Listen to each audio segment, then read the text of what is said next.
시간에는 약속의 성취를 가져오는 가장 강력한 무기는 무엇인가? 우리 아들이 늘 이야기합니다. 결론부터 얘기하세요. 기도입니다. 기도. 할렐루야. 결론부터 얘기해요. 기도. 약속이 돼 있어도 하나님은 기도하지 않으면 약속을 안 이루시는 거예요. 그러니까 그러면은 하나님께서 당신이 약속하셨으니까 당신의 거룩한 이름을 위하여 당신이 그냥 실행해 버리시지 왜 우리의 기도를 기다리시는가를 알아야 되겠죠. 또 그렇죠? 왜 우리의 기도를 기다리시는가 이걸 알아야 되는 거죠. 우리의 기도를 기다리시는 두 가지 이유가 있습니다. 두 가지 이유가. 첫째는 뭐냐면 우리가 기도함으로 우리에게 줄 상급을 마련하도록 하기 위함입니다. 첫 번째 이유예요. 우리가 하나님의 약속 이루시면 돼요. 그냥 이루시면 될 거 아닙니까? 천사통에 이루시든지 뭐 능력 있으시니까 이루시면 되는데 꼭 우리를 통하여 이루시려고 하는 이유가 뭐냐는 거죠. 우리를 통하여 이루시려고 하는 이유가 뭐냐? 그것은 하나님께서 우리에게 그렇게 기도의 수고를 통하여 우리에게 주실 상급을 쌓도록 하기 위함인 거죠. 두 번째는 하나님께 우리가 기도하라는 이유는 하나님께서 공의로우신 하나님으로서 심판하시려고 그러시는 거예요. 만약에 기도도 하지 않았는데 하나님이 줘버리면 사탄이 참소합니다. 하나님, 욥을 왜 그렇게 감싸고 돕니까? 생명싸개로 늘 감싸고 도니까 욥이 저렇게 잘 되는 거 아닙니까? 그 산울타리를 치워보세요. 저러면 욕하고 하나님을 욕할 겁니다. 이렇게 해서 참소를 한다는 말이에요. 그래서 우리가 기도하는 목적은 어디 있냐면 기도함으로 하나님께서 우리에게 뭔가를 주려고 하는데 아무런 요구사항도 없는데 내가 줘버리면 불의한 하나님이 되는 거예요. 불의한 하나님이. 의롭지 않은 하나님이 되는 거예요.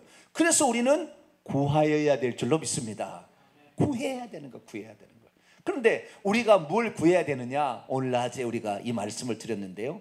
이 조국에 대한 문제, 자, 기도의 문제는 크게 세 가지입니다. 개인의 문제와 교회의 문제와 조국의 문제입니다. 크게 이 국가의 문제예요. 아시겠죠? 크게 세 가지 문제인데 우리는 세 가지를 떠날 수가 없어요.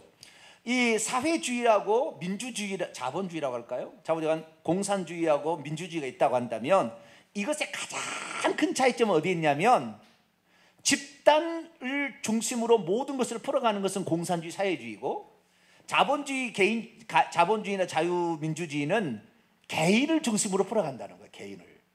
개인의 인격을 존중하고 개인의 영혼을 귀히 여기는 거예요.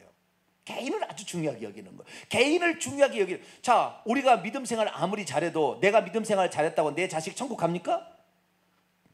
구원은 1대1인 거예요. 결국에 아시겠죠? 그러나 우리가 1대1이라고 그러면 나만 지금 잘 되면 되느냐? 그건 아닌 거죠. 주 예수를 믿으라. 그러면 너와 내 집이 구원을 받아. 할렐루야. 너희가 복음을 전하려면 예루살렘과 온 유대와 사마리아와 땅끝까지로 복음의 증인이 되라. 너만 하지 말고 남들도 그 혜택을 받을 수 있도록 너도 은혜를 받았으니까 그걸 해야 되지 않겠느냐. 하나님 그렇게 하시는 거죠. 그래서 처음에는 내 영혼이 천국 가는 게 중요한 거예요. 그래서 내 영혼이 천국 가려면 예수 믿고 회개해야 될 줄로 믿습니다. 이 확실한 복음, 회개하고 천국 간다. 믿음만이 아니다 이 말이에요. 믿음만이. 예수님은 천국에 들어가는 것이 구원이에요. 그래서 구원받는 것과 천국에 들어가는 것은 동일한 개념이 아닌 것입니다. 구원받는 것에는 천국에 들어가는 것도 포함되겠지요. 그러나 천국에 들어간다고 분명한 목표를 세우면 이것이 신앙생활의 목표를 구원받는 것이라 한다면 구원받는 것은 우리가 삶 속에 어떤 어려운 문제에 있다가 구출받는 것, 소조, 이것은 레스큐입니다. 우리가 세이브 어떤 데서 구원을 받는 거예요. 구원을 받는 건데 이것은 구조를 받는 것이다. 그런 의미인데 이 구조를 받는 것이 천국에 들어가야 완성이 되기 때문에 우리가 신앙생활의 목적은 구원을 받는 데 있지 아니하고 천국에 들어가는 데 있다. 할렐루야. 이 목표를 분명하고 확실하게 정의를 내릴 때 우리의 인생이 달라지는 것이고 되게 들어가지 못하게 하는 요소가 뭔가를 늘 찾아서 우리가 하나씩 제거해야 한다면 천국에 들어갈 합당한 자가 되니 우리가 그런 사람들이지. 할렐루야. 그래서 지금 우리가 최기야 천국 복음하는, 왜 천국 복음 하는 것이냐? 천국에 들어가야 결국에 인생이 성공이지. 아무리 잘 먹고 잘 살아서 나중에 중풍 걸려서 그냥 식물인가로 누워있는 거, 이게 복이 아닌 것이죠. 아무리 우리 연예인들 보세요. 그렇게 많은 인기와 돈을 수억씩 가서 공연을 하는데 마약으로 죽어버리잖아요. 중독돼가지고. 뭔 소용이 있습니까? 뭔 소용이 있습니까? 예? 그 영혼이 마약으로 죽어서 천국 가겠어요? 하나님 위에 다른 것으로 뭔가를 만족시키려 하는 것은 다 위험한 거예요. 술을 먹어서 스트레스를 해소한다. 담배를 피워서 스트레스를 해소한다. 여행을 통해서 스트레스 해소한다. 이 사람은 위험한 사람이에요. 하나님께 나와서 기도로 풀어야지. 할렐루야. 우리 믿는 사람들은 찬양으로, 기도로, 하나님을 예배함으로 문제를 풀어가야 되는 것이지, 다른 것을 통해서 골프를 치러 가서 마음을 조용하게 다룬다? 불교로 가야 돼요. 그 사람 불교로 가야 돼요. 그거 아닙니다. 세상의 어떤 도구를 통해서 우리가 문제를 해결하고 만족하는 것은 위험한 거예요. 그래서 여러분들은 하나님 앞에 나와서 기도할 수 있게 되기를 축원합니다. 기도가 결국에 우리 인생의 모든 문제 해결이고, 하나님께서 나라를 변화시키는 일도 마지막에 가서는 기도하라 그랬다 이 말이에요. 오늘 낮에 말씀 우리가 들었지 않습니까? 이스라엘 민족이 남유다가 BC 586년에 멸망을 당하는데, 1차는 BC 609년이 1차 멸망을 당하고 2차 있고, 그 다음에 3차 시드기야 왕 때 BC 586년에 나라가 완전히 멸망당합니다. 바벨론 느부갓네살에 의해서. 그래서 1차, 2차, 3차에 포로를 잡아가는데, 1차 포로로 잡혀간 사람의 대표가 다니엘, 2차 포로로 잡혀간 사람의 대표가 에스겔이에요. 에스겔. 오늘 했던 에스겔 나오는 에스겔은 2차 포로 때 여호야킨 왕 때 포로로 잡혀간 사람이에요. 597년에 잡혀간 사람이에요. 그 다음에 세 번째로 이제 잡혀간 사람이 에스라, 느헤미야, 이런 사람들은 세 번째로 포로로 잡혀간 사람들이에요. 그래서 이 포로로 잡혀가서 결국 나라가 망하게 됐어요. 나라가 망한 1년 뒤에 에스겔이 하나님으로부터 예언을 받고, 이스라엘 민족은 영영토록 망하는 게 아니라 회복될 때가 올 것이라고 메시지를 전하는 거예요. 그래서 에스겔서 보세요. 에스겔서 처음에를 봐봐요. 에스겔서는 크게 두 부분으로 나눠져 있습니다. 1장부터 32장까지, 33장부터 48장까지 두 부분으로 나눠있는데, 1장부터 32장까지는 바로 이스라엘에 대해서 하나님이 죄를 지어서 심판하실 것이다. 하나님의 심판, 경고, 그러니까 이 1장부터 32장까지는 아직 멸망당하기 전에 쓴 거예요. 아시겠죠? 멸망당하기 전에 쓴 거예요. 심판한다. 너희 우상 숭배하면 심판한다. 쓴 거예요. 33장부터 48장까지는 심판을 받아서 이스라엘이 멸망당하지만 하나님께서 다시 구출한다 라는 내용의 회복에 관한 예언을 하고 있습니다.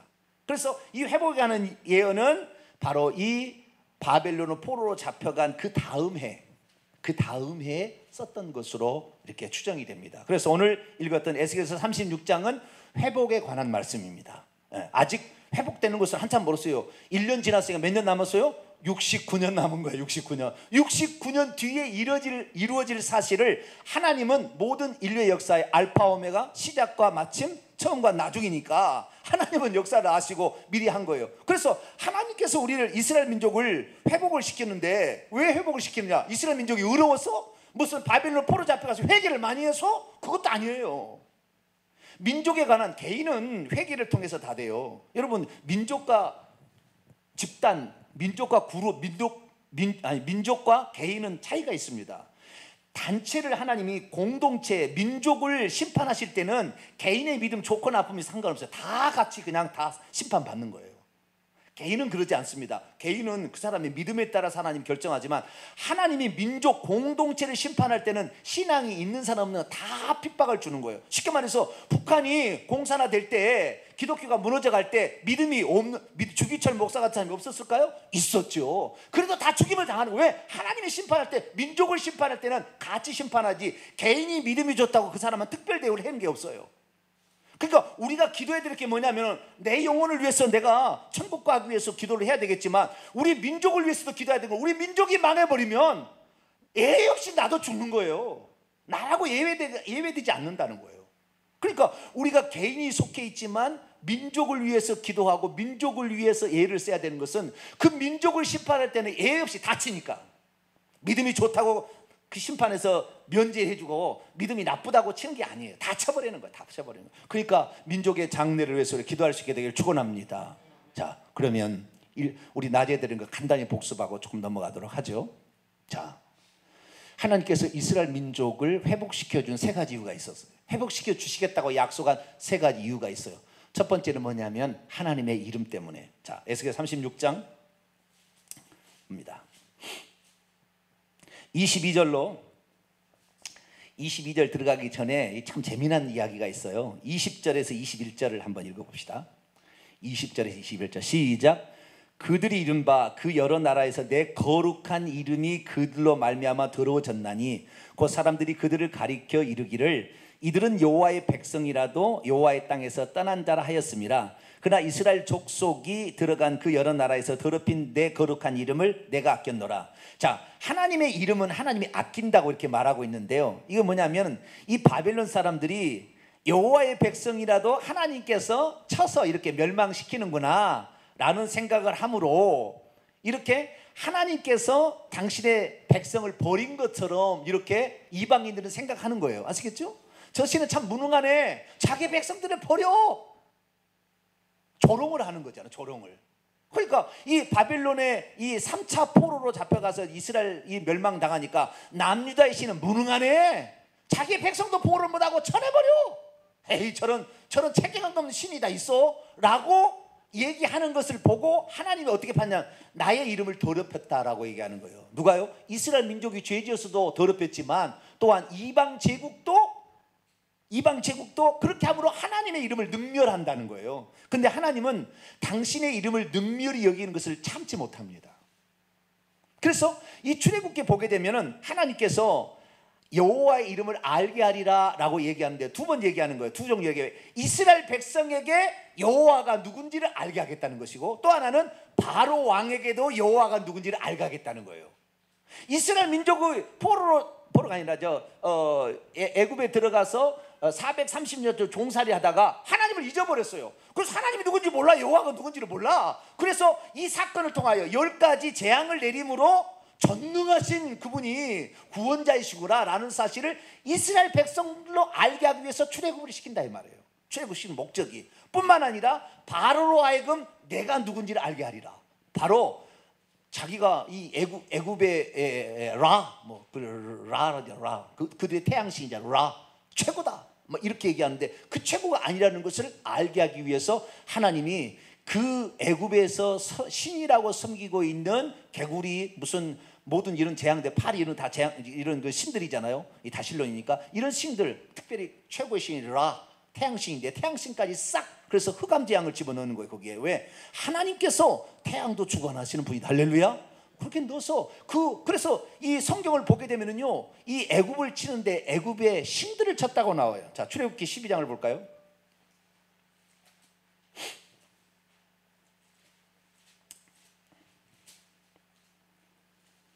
출애굽기 12장.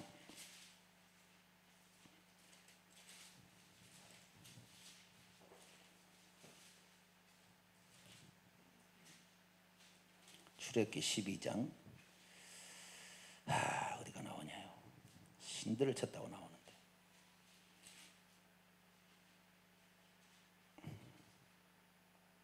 12절입니다. 12절. 출애굽기 12장 12절. 읽습니다. 시작.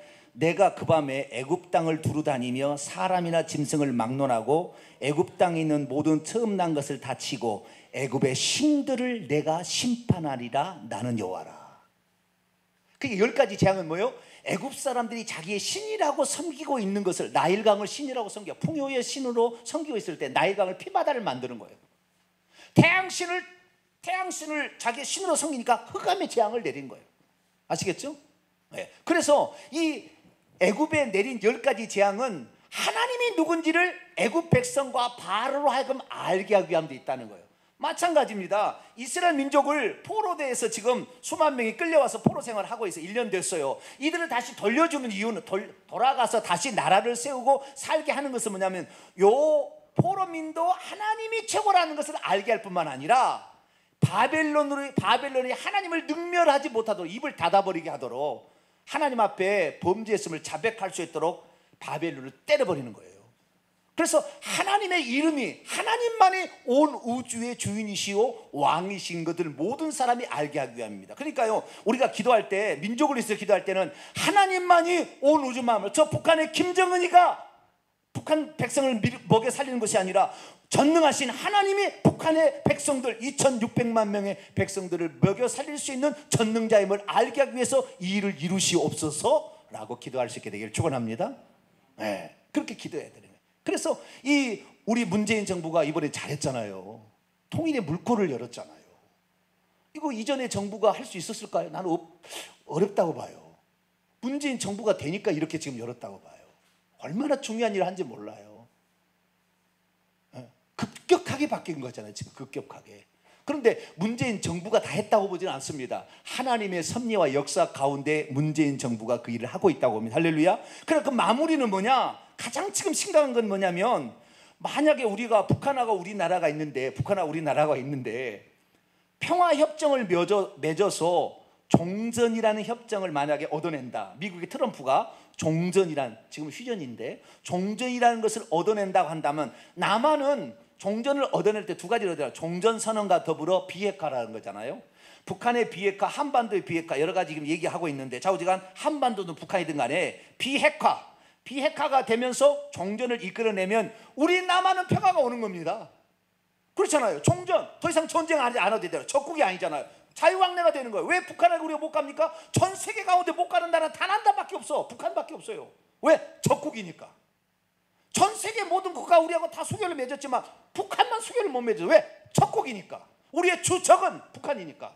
물론 북한 주민은 아닙니다. 북한의 군인이라고 봐야 되겠죠. 주적은. 북한 주민도 우리의 동포니까.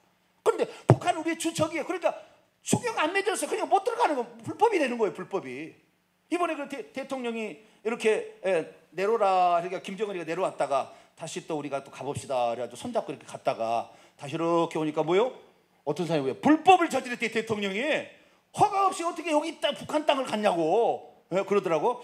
그래, 모르겠어요. 나는 거기까지 법률적인 게 잘 모르겠는데, 좌우지간 북한에 들어가면 안 되는 거예요. 북한 땅에. 거기는 뭐 휴전선은 서로 간에 좀 있으니까 그게 있겠지만 좌우지간 넘어가면 안 되는 거예요. 적국이니까 안 되는 거예요. 그런데 이 북한, 우리 미국 트럼프 대통령하고 우리 문재인 정부가 이번에 평화회담을 해가지고 종전선을 이끌어내고 비핵화를 한다면, 우리 남한은 비핵화, 북한에 핵이 없어요. 뭘로 우리나라를 대응할 거예요? 할 수가 없잖아요. 휴전 등을 정전해서 전쟁을 끝냈어요. 적국이 아니잖아요. 그러면 이제 수교해서 왔다 갔다 하면 되는 거잖아요. 그렇죠? 그래서 우리나라에는 평화가 찾아옵니다. 그러나 북한은 어떻습니까? 북한의 주민들은, 북한 주민은 뭐가 달라진 게 뭐가 있습니까? 우리가 기도할 건 여기 있는 거예요. 종전이나 비핵화를 위해서는 트럼프나 문재인 정부도 할 수 있어요. 그럼 북한의 그 주민들이 자유롭게 하나님을 믿을 수 있는 종교의 자유가 진정 인정될 수 있는 그런 나라가 되게 하려면 우리의 기도가 필요한 거예요. 할렐루야. 물꼬를 지금 트럼프하고 문재인 정부가 열심히 열고 있지만, 이것이 온전히 북한에도 자유와 평화, 자유롭게 믿을 수 있고 자유롭게 여행 다닐 수 있고, 왔다 갔다 하는 이동의 자유가 없잖아요. 북한은 이동의 자유가 없어요. 북한은 밖에 나오기도 어려워요. 이 모든 통제를 받고 있거든요. 이 핸드폰도 600만 대가 있다는데 이게 다 제약을 받고 있어서 안 되는 거예요. 그래서 자유가 없습니다. 온전한 자유가 없습니다. 그 북한도 온전한 자유가 있어서 스스로 자신의 인생을 아름답게 만들어갈 수 있는 권리, 인간 존엄이 그들에도 있는데, 그 인간의 존엄의 가장 끝은 예수 그리스도를 자유롭게 믿는 거예요. 할렐루야. 그런 나라가 될 수 있도록 우리가 지금 기도해 주게 될 때, 마지막이 그런 결과가 된다면 하나님께서 기뻐하시는 종전이 되는 것이고, 북한은 70년 동안 이 고통을 받은 모든 고통에 기다린 보람이 있게 되는 거 아닙니까? 지금 30-40만 명의 지하교인들이. 그래서 하나님께서 이 이스라엘 민족을 포로로 돌리게 된 것은, 첫째는 당신의 이름이 더럽혀졌어. 이스라엘 백성이 이것에도 더럽혀지고 바벨론에서 더럽혀졌는데 더 이상 더럽히지 않도록 하기 위함이다, 이것이고요. 두 번째는 언제, 왜 그다음에 그러면 언제 이게 돌려보내느냐? 민족적인 재앙일 때는, 민족적인 징계일 때는 민족이 그 벌을 다 받아야 되는 거예요. 개인도 저주가 있잖아요. 그렇죠? 우상 숭배하면 개인도 저주가 있어 3, 4대까지 내려가잖아요. 그런데 내가 회개하면 어떻게 되는 거예요? 그날로 중지해요. 회개하면. 우리 개인은 그렇습니다. 우리 어머니가 무당의 짓을 했어도 내가 회개하면 더 이상의 나에게 저주는 안 내려오는 거예요. 그런데 나는 안 믿지만 내 아들이 안 믿는다고, 나는 믿어서 이 저주를 안 받는다 하지만 내 아들이 예수 안 믿고 가서 가져간다 그러면 저주는 한 단계 넘어가서 내려가는 겁니다. 3, 4대까지 내려가는 거니까. 그래서 내 아들, 그래서 성경은 네 아들과 네 손자 때까지 마음을 다하고 하나님을 섬기라 그러는 것입니다. 자, 신명기 6장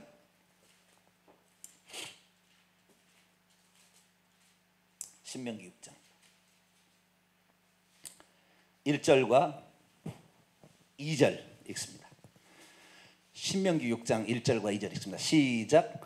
이는 곧 너희의 하나님 여호와께서 너희에게 가르치라고 명하신 명령과 규례와 법도라. 너희가 건너가서 차지할 땅에 행할 것이니 곧 너와 내 아들과 내 손자들이 평생에 내 하나님 여호와를 경외하며 내가 너희에게 명한 그 모든 규례와 명령을 지키게 하기 위한 것이며 또 내 나를 장구하게 하기 위한 것이라. 이 세 가지, 너와 네 아들과 네 손자까지 예수 잘 믿게 해야 되는 거예요. 우리의 책임은 그런 거예요. 우리의 기도는 누구냐면 내 아들 김정우 집사님, 지훈이만 아니라 지훈이의 아들까지, 아시겠죠?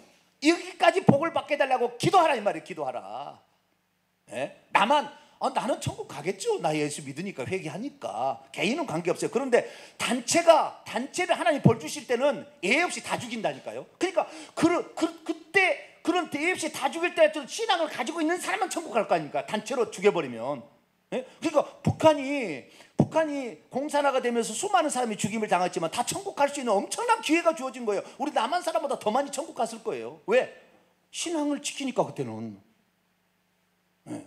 그러니까 단체로 심판하면 개인적으로 인간적으로 봤을 때는 일찍 죽임을 당하니까 불쌍히 여김을 받는 거지만 영혼으로 봤을 때는 천국 가는 길이 열려진 거니까 할렐루야요. 여러분 그잖아요. 우리가 누가 나를 죽인다고 하면, 예수 믿는 신앙 때문에 죽인다면 어떻게 해요? 할렐루야, 빨리 죽여 주시옵소서. 그런 말을 하면 교만하니까 그럼 말을 하지 말고 마음으로, 마음으로, 주여 때가 왔나이다. 이 좋은 기회를 저에게 주시다니. 앞으로 살려고 생각하면, 내가 운동할 거 생각하면은 저는 그냥 앞으로 운동할 거, 건강하려면 운동할 거 생각하면 걱정이 돼요. 그래서 빨리 갔으면 좋겠어요. 빨리. 운동 안 해도 내가 살다가, 운동하지 않으면 나중에 다 아프잖아요. 나이가 들어서 다 그 고민이잖아요. 그래서 주여 그냥 빨리 갔으면 좋겠어요. 그런데 빨리 가는 게 중요한 게 아니고, 우리와 우리의 자손과 자손까지도 징계받지 않고 가기 위해서는 그 믿음이 어떤지 징계를 내리더라 할지라도 천국 갈 수 있도록 해달라고 기도로 해놓으면 하나님이 기회를 주신다. 할렐루야. 믿음이 없는 자에게 믿음을 가질 수 있도록 기회를 주시고, 안 믿는 사람 믿을 수 있는 기회를 주시고, 할렐루야. 그게 중요한 거예요. 그래서 나만을 위해서 기도할 건 별로 없어요. 여러분 자녀를 위해서 기도하기를 축원합니다. 예수님도 너를 위하여 울지 말고 너희 자녀를 위하여 울라. 왜? 니네들 자녀들이 한 사람도 예수 믿고 다 70년에 멸망해 죽을 것 같을 주님은 다 하셨으니까, 내가 죽는다고 슬퍼하지 말고 너희 자녀들이 지옥 가는 것을 보고 슬퍼하라. 그렇게 한 거 아닙니까? 그래서 우리의 자녀들을 위해서 기도할 수 있기를 축원합니다. 우리가 기도할 때요, 우리 자식만을 위해서도 기도하는 것도요, 그렇게 많은 시간 필요치 않습니다. 결국에는요, 교회를 위해 기도하는 거예요. 그 다음에 민족과 국가를 위해 기도가 필요가 있어서 우리가 새벽에도 나와서 기도하고 금요 기도에도 기도하는 겁니다. 우리 자신만을 위하면 얼마 기도할 게 없어요. 그러나 우리의 후손들을 위하여 내가 속한 이 교회 공동체가 하나님의 거룩한 공동체가 되도록, 할렐루야. 여기에서 빛을 발하고 여기에서 어둠을 몰아내고 여기에서 거짓을 몰아내지 않으면 어디에서 그런 일이 있겠냐는 거예요. 정치, 경제인 전혀 안 되는 것입니다. 정권만 바뀌어보세요. 또 무슨 일이 터질지 어떻게 알아요? 알 수가 없어요. 우리 교회가 순수하고 깨끗하게 정직하고 진실을 말할 수 있도록, 할렐루야. 그런 주의 종이 되는 기도해달라는 말, 기도하라는 말입니다. 저는 저를 위해서 기도하라는 말을 하기가 자꾸 늘 껄끄러워요. 그러나 여러분의 살기 위해서 기도해야 돼요. 내가 꼭 곰곰이 생각해 봅니다. 우리 동탄명수형 성도들은 주의 종을 위해서 얼마나 기도할까? 얼마나 기도할까? 여러분, 어차피 우리 교회 안 다닌다 할지라도 어차피 신앙생활 거 아닙니까? 그런데 여러분을 진실로 사랑하고 여러분을 진실로 천국 가기 위해서 혼을 내놓다시피, 목숨을 내놓다시피 생각하면서 말씀으로 준비하고 제대로 가기 위해서 어쩌면 수많은 공격 속에서도 결코 굴하지 아니하고 진실로 말하는 주의 종을 과연 만날 수 있을까? 물론 있겠지요. 저만 있다는 건 아닙니다. 있을 겁니다. 그러나 현재 내게 주어진 그런 종이 나의 종이란다면 그 종이 끝까지 나를 위해서 나의 영혼을 위해서 기도해 주신 그 종을 위해서 기도하는 것이 좋지 않을까? 내가 평신도 입장에서 생각해 봤어요. 내가 나를 위해서 기도하라고 하면 욕심 부릴 것 같아. 내가 말을 못했지만 그래서 산대로 생각해 봤어요. 어차피 우리 시가 어디서 신앙생활할 거 아닙니까? 그런데 적당히 신앙생활하다가 지옥 가게 만드는 그런 주의 종 밑에 사는 것보다는 우리가 진실로 하나님께 향하여 붙어 있을 수 있도록 요구할 수 있도록 그렇게 우리를 이끌어가는 주의 종이 있다면 얼마나 복 있는 존재인가. 그 사람 위해서 기도해야 돼. 여러분, 제가 아니더라도 상관없습니다. 여러분이 속해 있는 그 공동체의 지도자가 정말로 하나님 뜻대로 갈 수 있도록 기도할 수 있게 되기를 축원합니다. 그래서 이 북한이 이 다시 회복이 되는 것은 이스라엘 회복하고 과정이 비슷한 거예요. 비슷해요. 왜? 북한에 있던 사람들이 결국에 1945년 8월 15일 해방을 받아가지고 그 다음 해부터 그 다음에 11월 며칠이죠? 인민위원 선거를 했어요. 40년 11월 3일 날. 그때부터 벌써 김일성이가 치고 올라왔어요. 그 전에 다른 파가 많이 있었습니다. 공산당 여러 파가 많이 있었어요. 그 중에서 공산당의 소련을 등에 입고 온 김일성이가 팍 치고 올라오는 거예요. 이때 1년 뒤에. 그때부터 북한을 장악하기 시작합니다. 그래서 이 김일성이가 이 인민위원 선거를 앞두고 많은 기독교인들이 이날이 일요일 날이었어요. 일요일 날, 주일 날이었어요. 그래서 이날 선거를 해야 되냐 말아야 되느냐 이렇게 했을 때 북한에 두 종류의 기독교인들이 있었습니다. 분파가 생겼어요. 그 조선 그리스도교 연맹이라는 기독교 분파가 있었고 이북 오도 연합회라는 기독교 분파가 있었습니다. 이북 오도 연합회 분파는 그 이북 오도라는 그 연합회에 있는 기독교인들은 어떤 기독교인이냐면 시갑에서 정치에 가담하지 아니하고 오로지 순수한 신앙대로 말씀대로 살겠다는 거예요. 그런데 조선 그리스도교 연맹 쪽에 속한 이 사람들은 국가가 있어야지 종교도 있지 않느냐라는 김일성 사상을 받아들였어요. 그래서 이 김일성이가 11월 1일 날 선거하기 이틀 전에 연설을 해서 성명서를 발표했는데 그 성명서에 뭐라고 했느냐? 북조선에는 신앙의 자유가 있으며 어떠한 종교이든 간에 탄압하거나 제한하지 않습니다. 그러나 자기의 조국과 인민을 위하여 일하는 것을 금지하는 따위의 종교는 있을 수 없습니다 라고 얘기를 했어요. 처음 시작을 이렇게 합니다. 이 공산당이 북한의 소련 그쪽에서는 공산당이 어떤 데는 이 인민위원회 대의원을 하라는 것을 하지 말라고 막 하는 이 공산당이 하지 말라고 억압한다고 하는데 그러지 않습니다. 우리는 얼마든지 이 인민위원회 대의원이 되기를 우리는 환영합니다. 거기는 기독교이든 천주교이든 그다음에 천도교이든 관계없이 다 들어오십시오.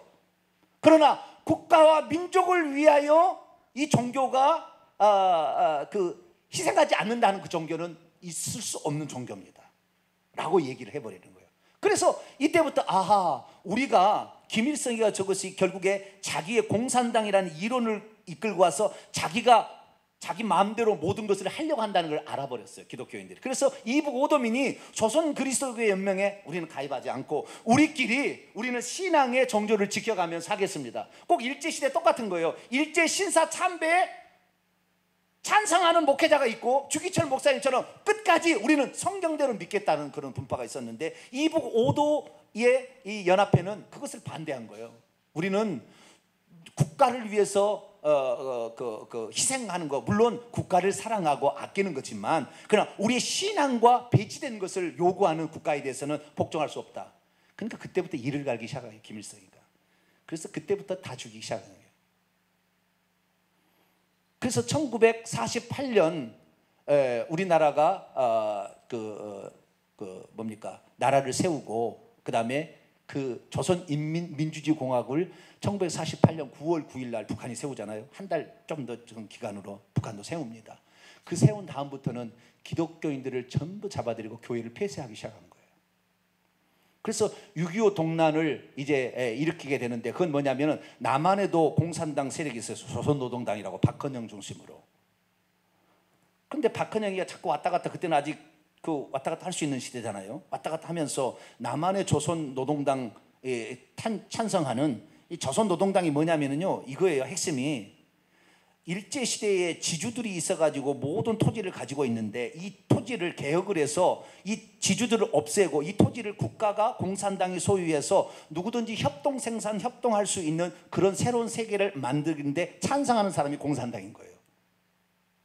그러니까 일제 요것들이 지주 일제 이것들이 땅을 많이 차지해 있어가지고 요것들을 없애는 것이 이 조선 반도의 해방을 이루는 길이다라고 생각한 거죠. 그래서 이 조선 노동당 남쪽에도 그래서 일제 잔재를 치우고 우리가 새로운 세상을 만들어 보자고 이 사상적으로 무장한 사람이 조선 노동당 남노당인 박헌영인데 이 박헌영하고 김일성하고 만나서 짝짝구해서 우리 둘이 한번 나라를 만들어 보자 해서 결국에 어떻게 해요? 남한이 그런데 미군이 들어오고 이승만이 들어와서 남한의 자유민주주의 국가를 세우려고 하니까 그래서 어떤 사람 그러잖아요. 남한은 생겨나지 않아야 될 나라였다 해야 돼. 왜요? 공산 국가를 만들려고 했는데 갑자기 이승만이 들어와가지고 나라를 세워버린 거예요. 그러니까 이게 뼈저리가 한이 돼버린 거예요. 뼈저리가 한이 돼버린 거예요. 그래서 존재하지 않을 나라가 존재했다고 하는 거예요.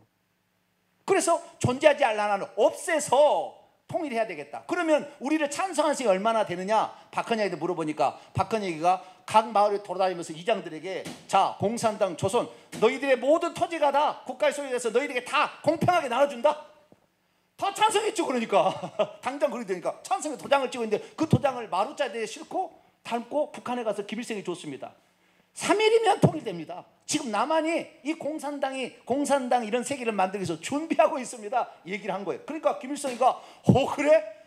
드디어 우리의 치대가 왔다 생각한 거예요. 그런데 만일 사태를 대비해서 모택동과 그 다음에 소련에 가가지고 우리가 비상식이 발생하면 우리를 도와달라 해가서 해준다니까 그냥 전쟁을 일으킨 거예요.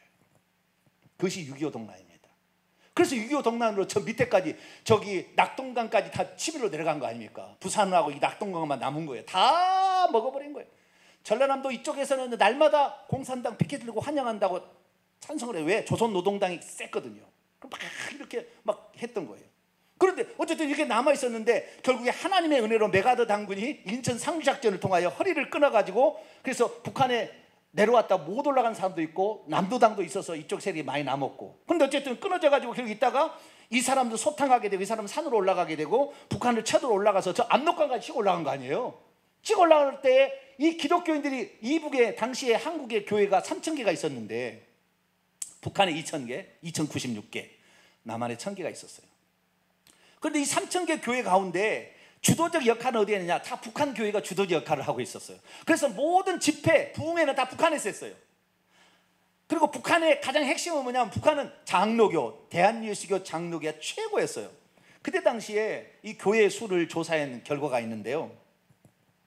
북한 지역에 그때 2,069개가 있었어요. 6.25 일어나기 직전에 2,069개가 있었는데 2,069개의 한 3분의 1이 벌써 없어지기 시작했습니다.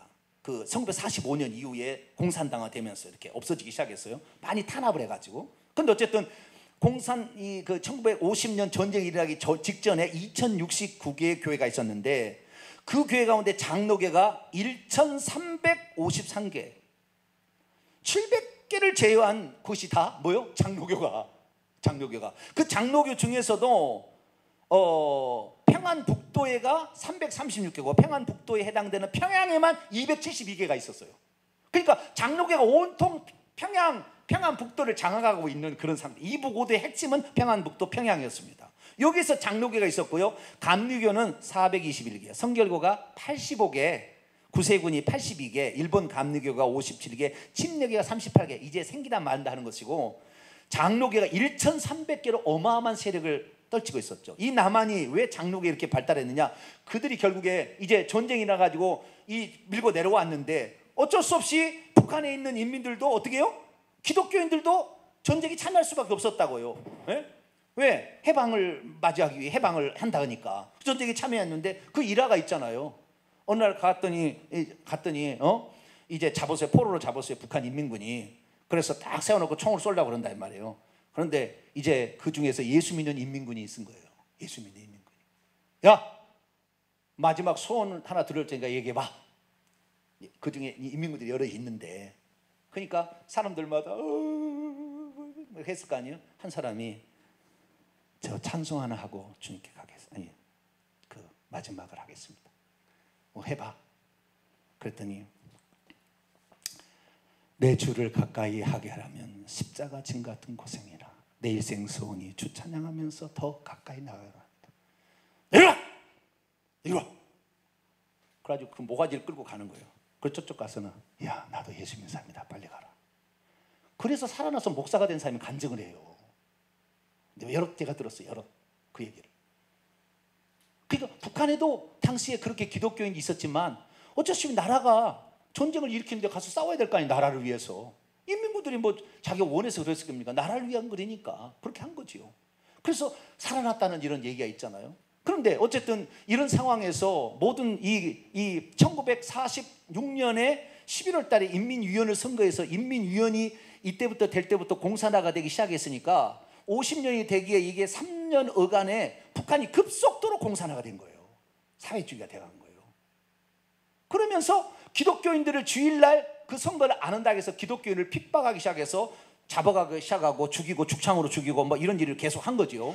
그러다 보니까 이 전쟁이 일어나서 전쟁이 나긴 나겠지만 어떻게 될까 하는데 하나님께서 은혜로 북한을 밀고 쳐들어서 압록까지 올라갔다가 중공군의 개입으로 다시 내려오게 되니까 그때의 기독교인의 3분의 1이 다시 보찜을 싸고 내려와 버린 거예요. 여기에 있어서는 신앙생활 할 수 없다. 공산당과 기독교는 함께 할 수 없다. 이게 딱 결론이 나버린 거예요. 그래서 우리는 남한으로 가리라. 그래서 이 내려온 사람이 서울 영락교회 이런 게 다 세운 거예요. 대한민국의 굵직굵직한 초창기 교회들은 다 북한에서 내려온 장로교들이 세운 거예요. 지금도 우리 교단에서 6개 북한 노예가 있어요. 북한 노예가. 북한의 후손들이 세운 노예가 있다 이거예요. 그 정도로 이 북한 사람들은 강력하게 힘이 있고 이렇게 그렇게 했던 거죠. 그래서 그때 내려온 겁니다. 그런데 그 남은 사람들이 일종의 그 땅에서 토해낸 사람들 아닙니까? 그래서 여기에 왔어요. 그러면은 주님께서 뭐라고 하느냐? 자, 본토에 있어서는 본토에 있는 사람들은 그 땅이 죄를 저었기 때문에 땅이 그 사람을 삼켜서 죽인다. 그래서 죽었다는 거죠. 그래서 그 우상숭배, 일제 신사참배 우상숭배로 말미암아 북한이 공산화가 돼서 다 죽은 거예요. 그래서 거기서 있는 사람은 죽었고 나머지 피난 포로처럼 잡혀서 나온 사람이 남한에 와서 남한의 교회를 점자 세워서 남한의 교회가 발전했다 이 말이죠.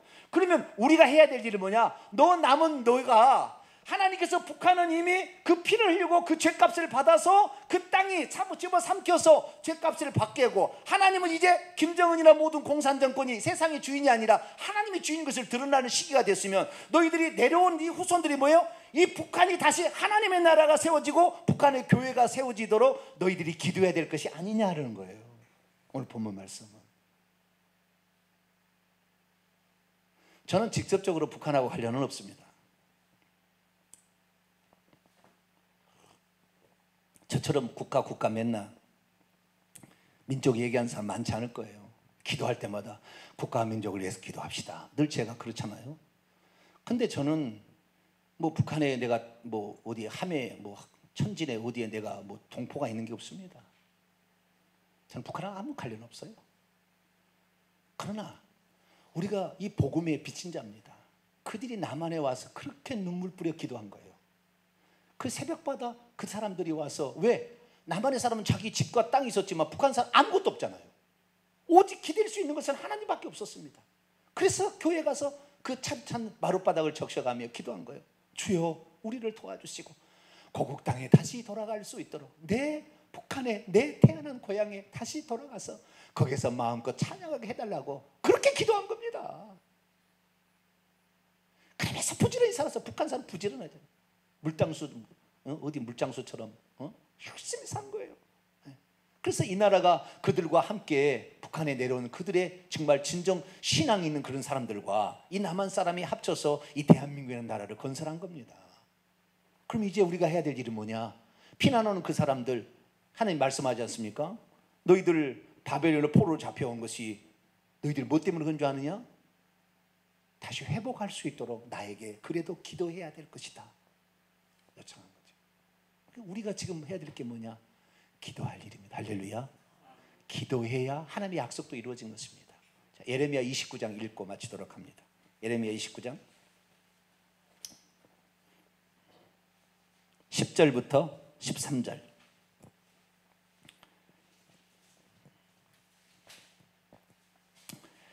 14절까지 읽습니다. 10절에서 14절.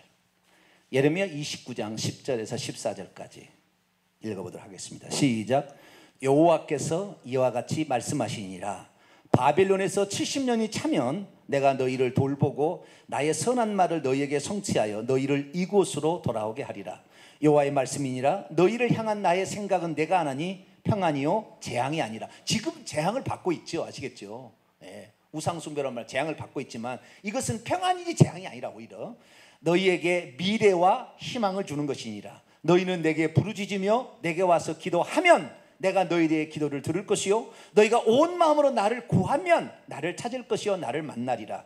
이것은 여호와의 말씀이니라. 나는 너희들을 만날 것이며 너희를 포로된 중에서 다시 돌아오게 하되 내가 쫓아보내었던 나라들과 모든 곳에서 모아 사로잡혀 떠났던 그곳으로 돌아오게 하리라. 이것은 여호와의 말씀이니라. 하나님께서 돌아오게 회복시켜 주신다고 약속한 거예요. 그래서 70년이 차면 뭐요?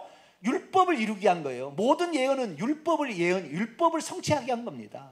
그래서 출애굽기 20장 5절에 우상 숭배하면 3, 4대까지 그 죄를 묻겠다. 70년이 3, 4대예요. 그래서 그것이 차면 돌아오게 하는데 어떻게 해야 되는 거예요? 12절 13절 보니까 부르짖고 기도하면 나를 구하면 내가 시행한다 이 말이에요. 안 하면은 하나님의 때가 찼어도 북한이 그렇게 우상 숭배의 죄가를 받아서 그 많은 사람이 희생당했어도 쓸데없는 거라 이 말이에요. 이 남한이 기도해 주지 않으면 북한은 해방이 안 되는 거예요. 북한은 자유가 없는 거예요. 북한은 평화가 없는 것입니다. 북한은 참다운 기쁨과 감격이 없는 것입니다. 저는 생각해 봤어요. 70년이 지났으니까 그때 예수 믿는 사람들이 자기 자식을 낳았으면 한 살 된 사람이 70살 된 거 아니에요? 71살 지금. 그러니 그들이 살아남아서 있다면 80살 되면 그때 10살 먹은 거 아니에요? 그때 10살. 그런데 지금도 3, 40명이 있다는 것은 그 아들까지 복음을 전해준 거 아니에요? 그런데 아들 중에 한 놈이 어머니 하나님 어머니나 믿으시지 왜 나한테 그걸 믿으려고 강요합니까? 당신이나 처음 믿으시오. 그리고 반대했다 한다면 그 사람 그 집안이 지금까지 30에서 40만 명이라는 사람. 여러분 6.25 당시 2,000개의 교회가 있었지만 교회 인구가 12만 명밖에 안 됐습니다. 북한이 기독교 인구가 많은 게 아니었어요. 그런데 그보다 더 많아진 거예요. 지금 지하교회 교인들이. 우리나라는 뭐 800만 명 얘기하지만 30만 40만 명이랄지라도 알짜배기만 부모가 얼마나 기도했겠어요. 자기 자식을 5호 담당자에게서 친구하고 됐고 자아 비판하게 돼 있는데 자기 자식이 하나라도 고발할 사람이 나와버리면 그 같이 예배드리는 몇 가정이 하루아침에 쑥대밭이 돼서 죽어버리는데 얼마나 기도했겠냐고요, 부모가. 그래서 그 신앙이 내 자식만큼은 언젠가는 하나님이 우리나라를 회복시켜 준다, 이스라엘 백성처럼.